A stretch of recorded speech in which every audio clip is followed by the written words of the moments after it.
यहाँ से रिसीव कर।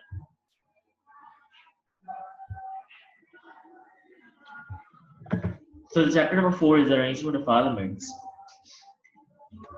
सबसे पहले इंट्रोडक्शन देख लेते हैं. After the discovery of many elements, it was necessary to arrange them in a table.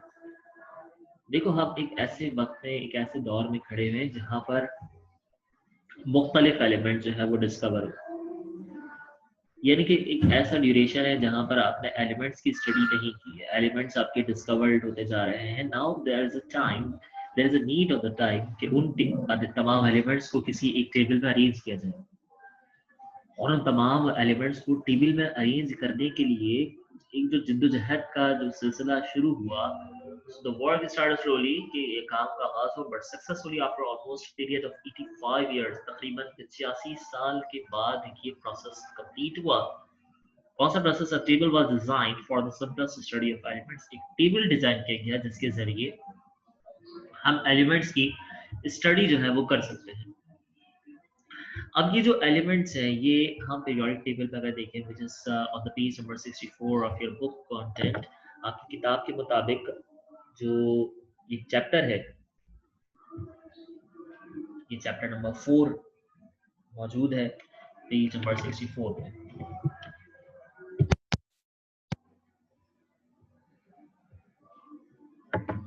So this is on the page number 64. Periodic table पे हम देखेंगे तो एलिमेंट्स की अरेंजमेंट हमें नजर आती है. वहां पे ग्रुप्स नजर आ रहे हैं. टोटल ग्रुप्स की तादाद अगर अकॉर्डिंगली हम ब्लॉक ए की बात करें तो टोटल 8 ब्लॉक्स हैं.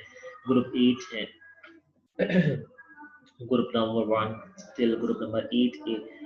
तो ये lanthanide actinide series, S block, P block, D block, F block elements क्या है, ये तमाम बातें हम आज लेक्चर में डिस्कस करेंगे.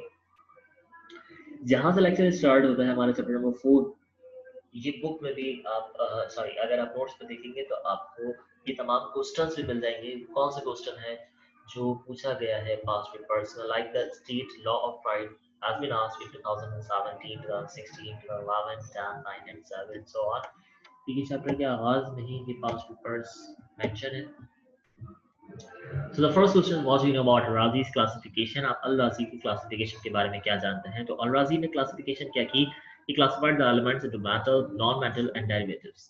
सबसे पहले अल-राज़ी ने क्लासिफाई किया एलिमेंट्स को. किस में क्लासिफाई किया? मेटल्स में, नॉन मेटल्स में. What are the metals? So remember carefully, metals are those substances which have ability or tendency to donate the valence shell electron.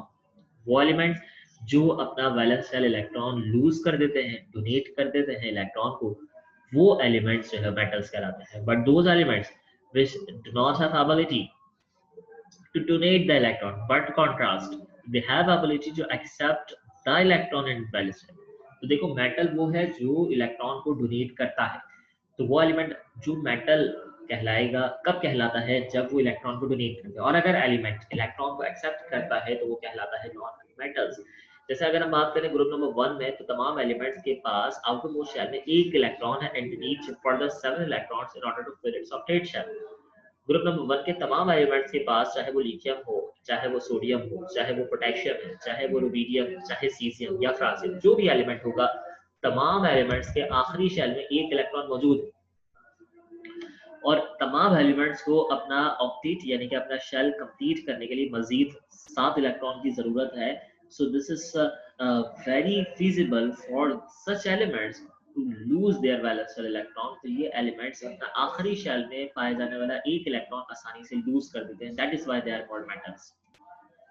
Similarly non metals क्या है? वो एलिमेंट्स जो अपना इलेक्ट्रॉन लूज नहीं करते, बल्कि ये क्या करेंगे, ये एलिमेंट्स अपना बैलेंस शेल डोनेट करने के बजाय ये एक्सेप्ट करते हैं. Let's suppose we are talking about the group number 7. तो नॉन मेटल्स क्या है? वो एलिमेंट जो आसानी से इलेक्ट्रॉन को गेन करे. I am talking about the group number 7. अब ग्रुप नंबर 7 का चाहे पहला एलिमेंट फ्लोरीन हो, सेकंड एलिमेंट क्लोरीन हो, ब्रोमीन हो, तरह से आयोडीन हो, तो जो भी एलिमेंट होगा, फ्लोरीन है, क्लोरीन है, ब्रोमीन है, आयोडीन है, एसिटीन है, तो जो भी एलिमेंट होगा, इन तमाम एलिमेंट्स के आखिरी शेल में इलेक्ट्रॉन की जो तादाद है बेटे वो 7. हमने भी कहा ऑक्टेट को कंप्लीट होने के लिए 8 इलेक्ट्रॉन्स की जरूरत है. अब चूंकि इसके पास 7 इलेक्ट्रॉन मौजूद है तो ये एटम क्या करेगा? मजीद एक इलेक्ट्रॉन को गेन कर लेगा. So this is how it will complete its octet shell. इस तरह से इसके पास भी 8 इलेक्ट्रॉन्स मौजूद हो जाएंगे. तो ये एलिमेंट्स नॉन मेटल्स कहलाते हैं। तो फर्स्ट टाइम एलिमेंट्स को क्लासिफाई किया मेटल और नॉन मेटल में, और किस साइंटिस्ट ने परफॉर्मेंस दी? This scientist was the al-Razi. The next question is the state law of Freud with an example. Law of Freud हमें डिस्कस करना है। तो first we need to know about the introduction of the scientist. So in 1829, Jobbernier arranged the similar chemical properties having elements. I repeat, similar chemical properties.